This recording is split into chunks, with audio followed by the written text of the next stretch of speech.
চিকেনের নানান রকম রেসিপি ট্রাই করেছি, তবে আজকে একটু অন্যরকমভাবে চিকেনটাকে বানাবো। আজকে বানাবো চিকেন চম্পারন।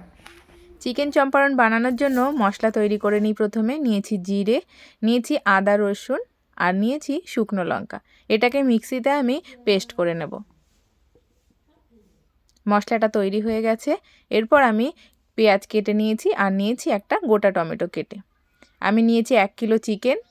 চিকেনের মধ্যে দিয়ে দিলাম গোটা গরম মশলা, পেঁয়াজ কুচি, বেটে রাখা মশলাটা, দিয়ে দিলাম টমেটো কুচি, 2টো তেজপাতা, 4টে গোটা রসুন দিয়েছি। রসুনটা দিলে টেস্টটা একটু ভালো হবে। অনেকেই রসুন খেতে ভালোবাসেন। কারা কারা রসুন খেতে ভালোবাসেন অবশ্যই আমাকে কমেন্টে জানাবেন। এরপর পরিমাণ মতো লবণ, হলুদ, আর দিয়ে দিয়েছি আলু। আলু ছাড়া চিকেনটা ঠিক ভালো লাগে না, এর জন্য আলুটা অবশ্যই আমি দিয়েছি। এরপর দিয়ে দিয়েছি সর্ষের তেল।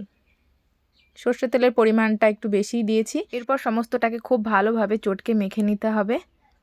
অনেকে এটা মাটির হাঁড়িতে বানান। মাটির হাঁড়িতে বানালে অবশ্যই স্বাদটা একটু বেশি হয়। আমার কাছে মাটির হাঁড়ি ছিল না, তাই আমি নর্মাল বাড়িতে যে হাঁড়ি ছিল তাতে এটা বানিয়েছি। চিকেনে কিন্তু আমি আলাদাভাবে কোনো জল ব্যবহার করিনি, শুধুমাত্র মিক্সিটা ধুয়ে নিয়েছি। যতটা মশলা ধোয়া জল হয়েছে অতটাই জল ব্যবহার করেছি।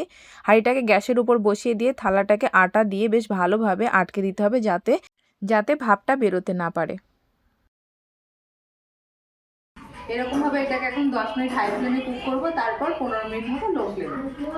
10 মিনিট হাই ফ্লেমে, তারপর 15 মিনিটের জায়গায় আমি 20 মিনিট লো ফ্লেমে কুক করেছি। তারপর দেখুন কেমন হয়েছে চিকেনটা, কি দুর্দান্ত হয়েছে না? খেতেও কিন্তু খুবই টেস্টি হয়েছে।